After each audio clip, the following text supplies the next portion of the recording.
Si vous ne croyez pas au baptême de Jésus, il est certain que vous avez le péché dans votre cœur.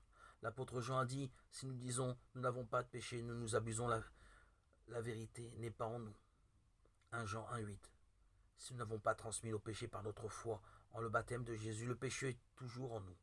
Et si nous prétendons n'avoir plus de péché alors que nous ne croyons pas au baptême, nous allons à l'encontre de notre propre conscience. La vérité n'est pas en nous. La conviction du salut vient quand nous obtenons le pardon de nos péchés et que nous recevons le don du Saint-Esprit par notre foi en le baptême de Jésus et en la croix.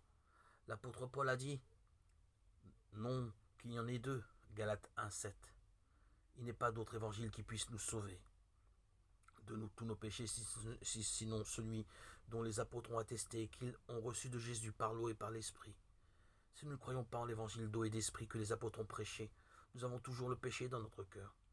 Comment pouvons-nous avoir la conviction du salut quand nous avons toujours du péché dans notre cœur? Quand nos œuvres sont justes devant Dieu, nous avons la joie, le salut. Mais si nous péchons, nous avons peur et nous ne sommes pas sûrs d'être sauvés à cause des péchés dans notre cœur. C'est un salut basé sur nos pensées et nos émotions, non celui que Dieu approuve.